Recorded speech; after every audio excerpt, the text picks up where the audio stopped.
انما بعثت معلما او کما قال علیہ الصلاۃ والسلام. تم آئے تو جہاں بھر میں سویرا کر دیا تم نے، تم آئے تو جہاں بھر میں سویرا کر دیا تم نے، میرے آقا اندھیرے میں اجالا کر دیا تم نے. آمنہ کے لال سے شمس و قمر شرما گئے، آمنہ کے لال سے شمس و قمر شرما گئے، روشنی پھیلی فضا جھومی محمد آ گئے. میرے واجب الاحترام اساتذہ کرام، دور دراز سے آنے والے مہمانوں اور میرے مجلس کے چہکتے مہکتے بلبلوں، السلام علیکم ورحمۃ اللہ وبرکاتہ.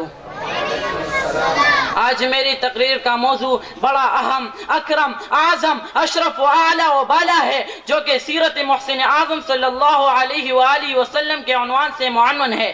سامعین محترم، ویسے تو سیرت کا معنی لغت میں کسی کی کارکردگی یا کارناموں کو احاطہ کرنے کے آتے ہیں، لیکن آج تک کوئی مصنف، کوئی محدث، کوئی مؤخر، کوئی مفکر، کوئی مدبر اور کوئی مقرر ایسا پیدا نہیں ہوا جس نے حضرت صلی اللہ علیہ وآلہ وسلم کی پوری سیرت کا احاطہ کیا ہو.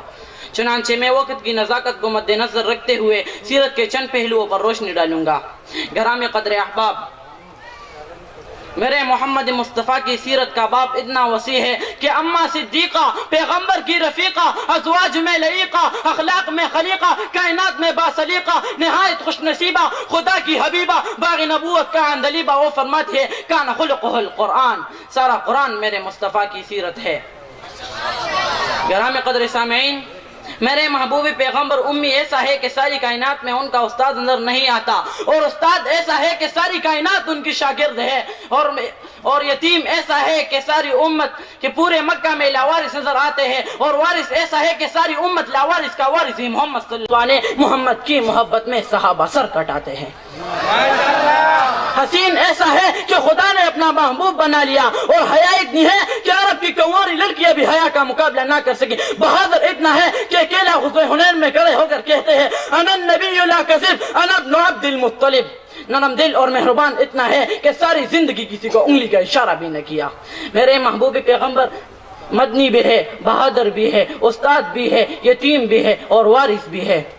گرامی قدر سامعین، میرے محبوب مسکرا کر دیکھے تو جنت کا منظر بن جاتا ہے، غصے میں تو جہنم کا منظر بن جاتا ہے، قدم اٹھائے تو سنت بن جاتی ہے، عمل کرے تو شریعت بن جاتی ہے، گفتگو کرے تو حدیث بن جاتی ہے. جو ان کی نکاح میں تو مومنین کی ماں بن جاتی ہے، مکہ ہے تو مکرمہ بن جاتا ہے، مدینہ ہے تو منورہ بن جاتا ہے، ابوبکر آئے تو صدیق بن جاتا ہے، عمر آئے تو فاروق بن جاتا ہے، عثمان آئے تو ذوالنورین بن جاتا ہے، علی آئے تو حیدر کرار بن جاتا ہے، ڈاکو لٹیرا آئے تو محافظ نگہبان بن جاتا ہے، ظالم و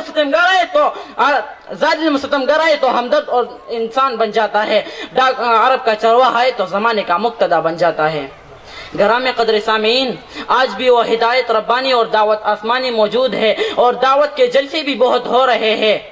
بارگاہ رسالت میں عقیدہ نذرانہ پیش کرنے میں کوئی کوتاہی نہیں کی جا رہی ہے، لیکن وہ فضا اور ماحول نہیں بن رہے ہیں جو صحابہ کے دور میں تھے. اگر آپ وہ فضا اور ماحول پیدا کرنا چاہتے ہیں تو ہمیں حضور صلی اللہ علیہ وآلہ وسلم کی طرف رجوع ضروری ہے، اسی میں ہمارا علاج ہے.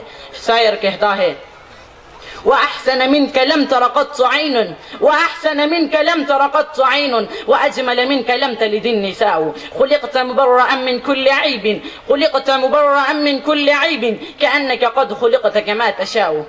اصلاح عالم کا اب سامان ہونا چاہیے، اصلاح عالم کا اب سامان ہونا چاہیے، سب کا دستور العمل سیرت النبی ہونا چاہیے. یہی ہے آرزو سیرت، سیرت مصطفیٰ عام ہو جائے. یہی ہے آرزو سیرت، سیرت مصطفیٰ عام ہو جائے. سب سے اونچا پرچم پرچم اسلام ہو جائے. وما علینا الا البلاغ المبین. والسلام.